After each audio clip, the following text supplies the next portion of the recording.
6-seat race. Kelsey versus Abby. Last chance to impress me. Sit ready.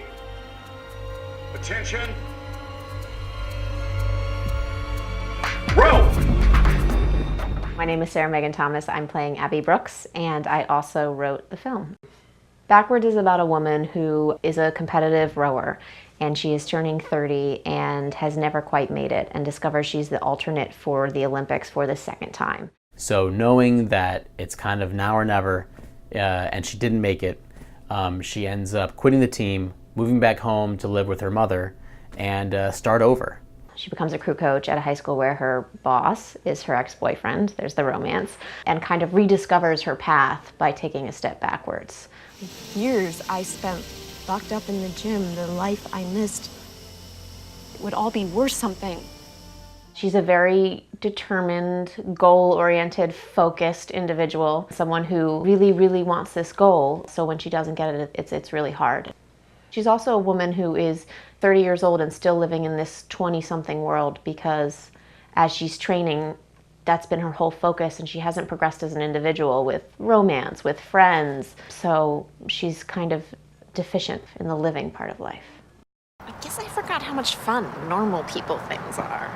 Hanging out, staying up past 9, drinking champagne. You really were quite the party girl. Hells yeah. Jeff is a good guy. I think there's a moment in his life where he probably had to choose whether to keep pursuing the sport or to get a real job, and he chose to get a real job. And and he's not bitter about it. I think what he loves is letting other people have that moment where all the hard work they've been doing pays off, and they get to taste that thrill of victory. I think that's what he lives for now. He's got a nice little life. He's doing what he wants to do. He's got a little girlfriend at the school. Then Abby comes back in and stirs up all kinds of old feelings. My character's name is Reba, and Reba is Abby's best friend. We've known each other for a long time in college, and we've been rowing together. Abby gets picked as the alternate, but ends up leaving, and I get the position, which is very exciting for me. I'm Glenn Morshower. I play Coach Spricklin. I was not asked to play her boyfriend in the film, and there was some mild disappointment over that, I'll be honest with you. Coach Spricklin has a huge background in rowing, and more than likely a major disappointment. He actually tells the girls, ladies, if you lose an Olympic race by 3/100ths of a second, you will take that to your grave. So why does he know that? Hannah is a high school rower who's interested in graduating from high school. Kind of has senioritis, I think, at this point. She's a good rower. She's on the team. She's a leader on the team to all the younger rowers, but she really has no interest in focusing and doing the work that rowing involves. Susan she's very quiet and reserved, and a lot of this movie is about getting her out of her shell. Hannah kind of dominates the boat and their whole relationship. I was attracted to Mrs. Brooks because she gives very unusual advice for Abigail. She loves her, and she really wants her to move on, to recognize that she's given this passion of hers a really large portion of her life, and that now it's time for something else. I was very attracted to it because the advice was so not the kind that you get in a sports movie. I have supported your dream your whole life, but the rowing thing hasn't worked out. It is time for you to move on. Cox is, he's the hedge fund asshole with all the money. You know, he's the guy with the cash who kind of, at first seems like he wouldn't be the right guy for Abby. And in fact, he's not. But at the end of the day, he kind of swoops in to save everything. You know, I feel like he's that kind of necessary evil, the guy who's a little smarmy, a little slick, but hopefully you still like him.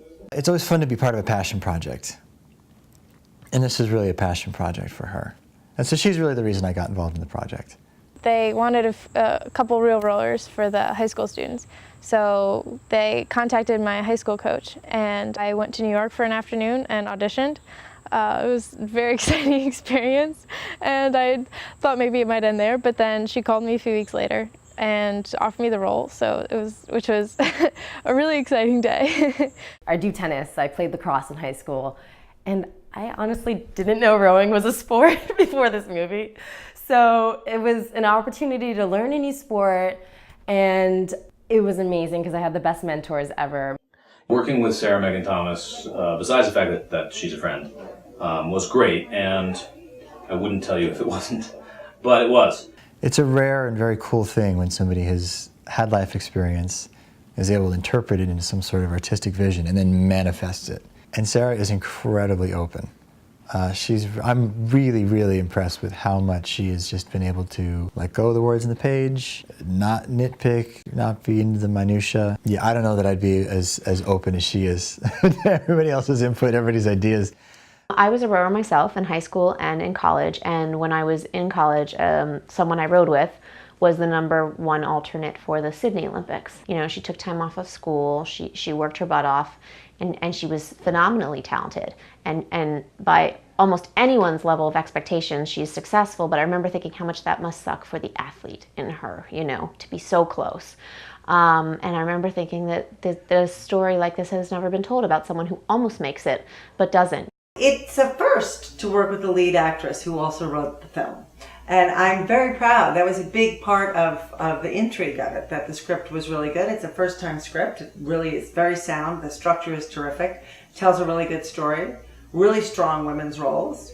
Nobody's objectified. And then it was completely, you know, with love. So many people in this business talk and talk and talk, and it's just so hard to actually get it done. And to see someone like Sarah write it, go out literally from the ground up, and then put the team together, this incredible crew and team of people, and just start it. I know this character because I've lived with this character for 2 years now. So the tricky part is when you have lines in your head that have been cut or you've changed because there's been so many drafts. So like, you know, that always is, if you've memorized a monologue one way and then it gets totally rewritten, and then, but I think it's great. I actually really enjoyed doing that. You could say it's a challenge to direct the star of the film who was also the writer of the film, but I think what it meant for this film was more that it was a collaboration, more than anything. It wasn't so much that we butted heads or that there was a challenge. It was more that we approached things together, discussed them to make a plan, and then kind of went from there together on the same path. Ben Hickernell is a really great guy.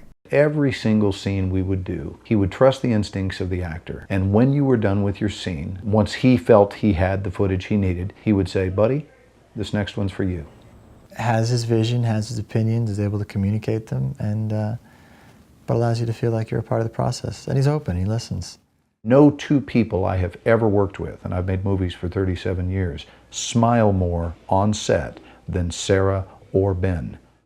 I hope that people see Backwards and come out of it entertained, moved, and a bit inspired. You know, and I'd love for it to be a movie that everyone sees, not just the athletic community, sports community, but a movie that everyone enjoys. My favorite line is that, you know, women are going to enjoy it because it's sports and it's romance, and men are going to enjoy it because there's lots of women in tight spandex. So it's a movie for everyone. With enough dedicated people who are willing to pitch in and co-create a project, you can make an amazing work of art, and this film is that.